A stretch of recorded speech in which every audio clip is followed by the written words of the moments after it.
అందరికీ praise lord. ఈ video చూస్తున్నటువంటి వీక్షకులందరికీ ప్రభువైనటువంటి యేసుక్రీస్తు నామమున పేరిట మీకు శుభాలు తెలియజేస్తూ మరి అనుదినం మీకు ప్రభు ఇస్తున్నటువంటి ఒక చిన్న మాటలను మీకు వివరించడానికి ప్రభు సహాయపడుతుంటున్నారు.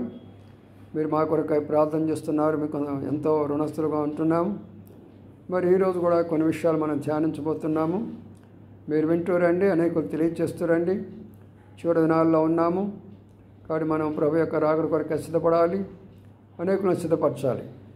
ప్రార్థన చేసుకొని ప్రారంభించుకుందాం. ప్రియ తండ్రి, నీకు వందనాలు, స్తోత్రాలు.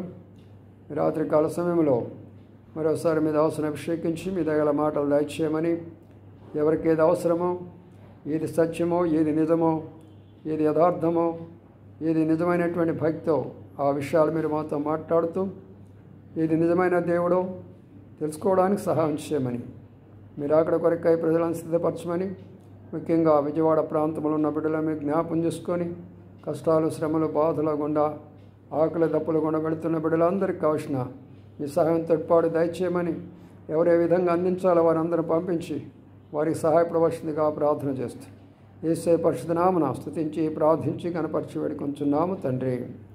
ఆమేన్. ప్రియులారా, ఈ రోజున మరి యొక్క విషయాన్ని మనం ధ్యానించబోతుంటున్నాం. యుగాల గురించి చెప్తున్నాను కదా. ఎన్ని యుగాలు ఉన్నాయి? మొత్తము 7 యుగాలు అని చెప్తూ వచ్చాను. అదే మన భారతదేశ సాంప్రదాయ ప్రకారం 4 యుగాలు. ఆ 4 యుగాలు మనకు అర్థం కావు, ఎందుకంటే వాళ్ళు లక్షల సంవత్సరాలు అంటారు.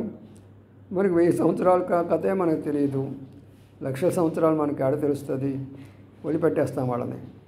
మనది మాత్రం ఉన్నట్లుగా బైబిల్ గ్రంథంలో ఉన్నది అవునా కాదా, ఇది వాస్తవమా కాదా, దీనికి రుజువులు ఉన్నాయా లేదా, ఆధారాలు ఉన్నాయా లేదా, నేడు చూడవచ్చా, నేడు అనుభవించవచ్చా అనే విషయాలు మనము వాక్యాధారాలతోటి కొన్ని విషయాలు ధ్యానిస్తాం. జాగ్రత్తగా వినండి. ఇప్పుడు మొదటిగా చూస్తూ వచ్చాము ఏమని, మరి యుగములో మరి ఎలాంటి నిష్కల్మష యుగము అని చూస్తూ వచ్చాము. అది ఆది కాండము 2-3 అధ్యాయాల్లో చూస్తూ వస్తాం. ఆ తర్వాత మరి మనస్సాక్షి యుగం అనేది చూస్తూ వచ్చాం. ఆది కాండము 6 అధ్యాయం నుంచి 7-8 అధ్యాయాలు 10 అధ్యాయాల వరకు కూడా దాన్ని చూస్తూ వచ్చాం. ఆ తర్వాత మూడవదిగా మానవాభరణ యుగము లేక మానవుని యొక్క పరిపాలన యుగం అనేది ఆది కాండం 11 అధ్యాయంలో ప్రారంభించబడిందనే విషయాన్ని కూడా మీకు తెలియజేస్తూ వచ్చాం. కాబట్టి ఇప్పుడు ఎన్ని యుగాలు అయిపోయినవి? మరి మొదటిగా నిష్కల్మష యుగము, మనస్సాక్షి యుగము, తర్వాత మానవాభరణ యుగం. ఇప్పుడు 4వ దానిలోకి వస్తున్నాం. దీన్ని ఏమంటారు అంటే, దీనిని వాగ్దాన యుగము అంటారు. ఇది ఎక్కడ ప్రారంభించబడుతుంది అంటే బైబిల్ గ్రంథంలో ఆది కాండం 12 అధ్యాయంలో ప్రారంభించబడుతుంది.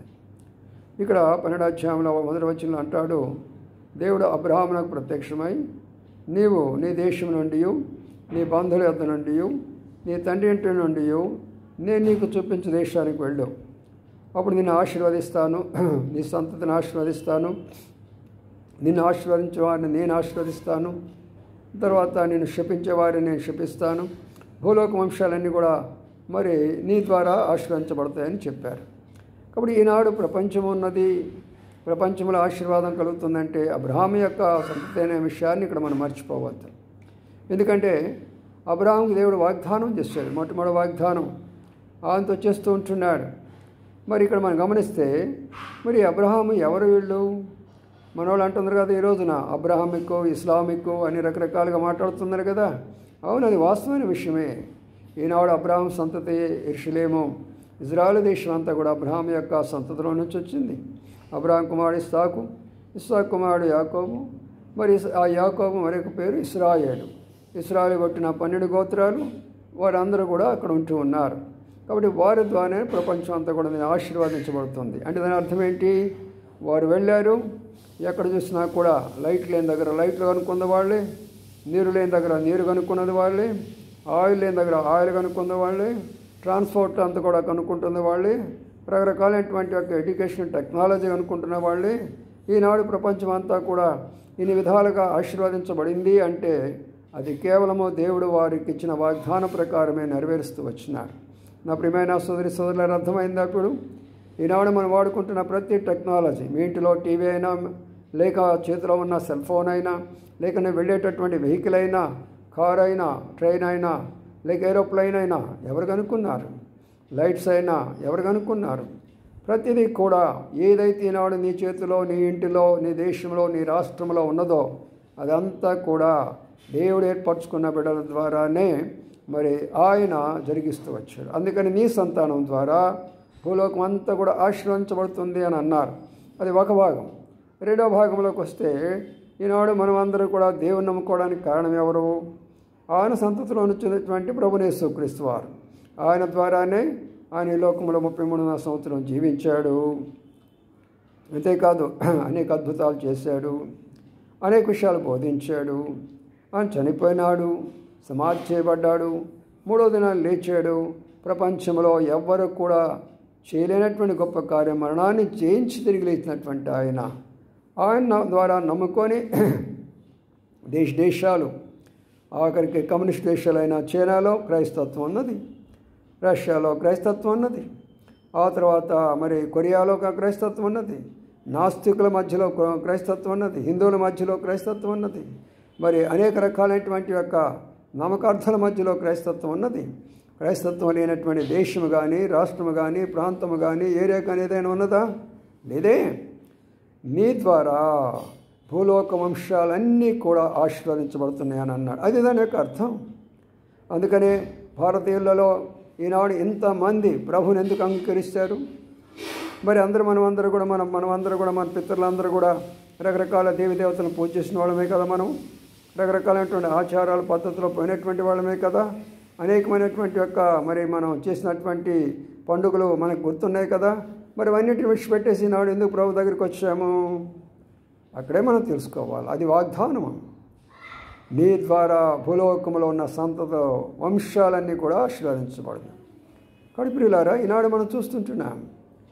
అబ్రహాం యొక్క సంతతిని అక్కడ చూస్తున్నాం. నేను ఆశీర్వదించేవారిని నేను ఆశీర్వదిస్తానంటున్నారు.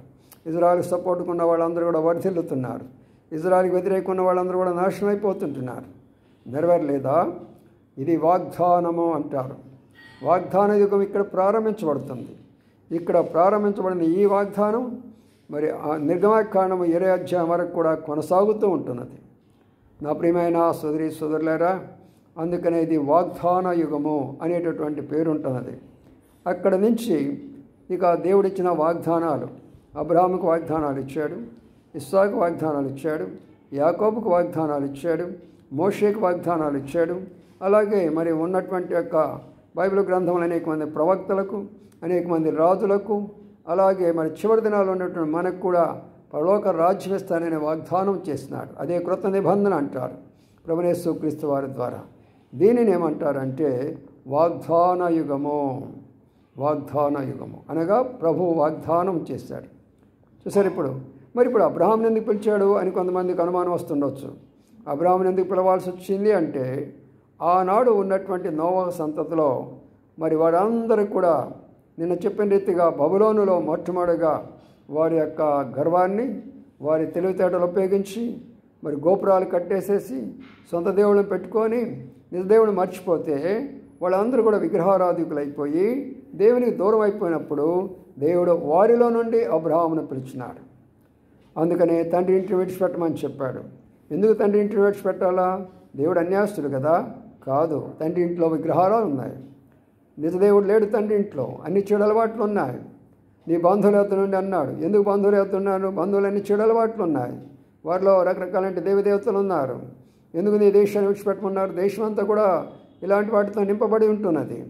అందుకనే ప్రత్యేకపరిచిన వాడే అక్కడి నుంచి తీసుకొని వచ్చి పాలు తేనెలు ప్రవహించు కనాను దేశానికి. నాడు లేదా కనాను దేశము? కనాను లేరా ఈ రోజున? కనాను దేశం ఉంది కదా. ప్రతిదీ కూడా ప్రాక్టికల్, పరిశుద్ధ గ్రంథము వాస్తవమైనటువంటిది. కాబట్టి దీనిని ఏమన్నారంటే ఏ యుగం అని అన్నారు? దీన్ని వాగ్దాన యుగము అని అన్నాడు. నీకు కూడా వాగ్దానం చేస్తున్నాడు ప్రభు. నీవు నమ్మినట్లయితే, యేసయ్యను ప్రభును అడిగినట్లయితే, పాపాలు ఒప్పుకున్నట్లయితే, ప్రభు నా పాపాల కొరకే చనిపోయినావు, నా పాపాలు క్షమించయ్యా, నీ బిడ్డగా నన్ను స్వీకరించని నువ్వు అడిగితే ప్రభు నీకు వాగ్దానం ఇస్తున్నాడు. యోహాను సువార్త 14వ అధ్యాయంలో నేను నీ కొరకై స్థలం సిద్ధపరిచి పరలోకములో నిన్ను తీసుకునేవాడికి తిరిగి వస్తానని చెప్పాడు. కాబట్టి పరలోకం అనేది ఒకటి ఉంది, భూలోకంలో ఉన్న నీకు నాకు పరలోకం అనేది ఒకటి ఉంది. కాబట్టి ప్రతి ఒక్కరు కూడా దాని కొరకై సిద్ధపరచవలసిందిగా మనం చేస్తున్నాం. ప్రభు అట్టి అనుభవం కొరకై మనల్ని అందరూ కూడా సిద్ధపరచునుగాక. ప్రభుత్వమైతే మరొక యుగాన్ని గురించి మరొక దినాన్ని మనము ధ్యానించు.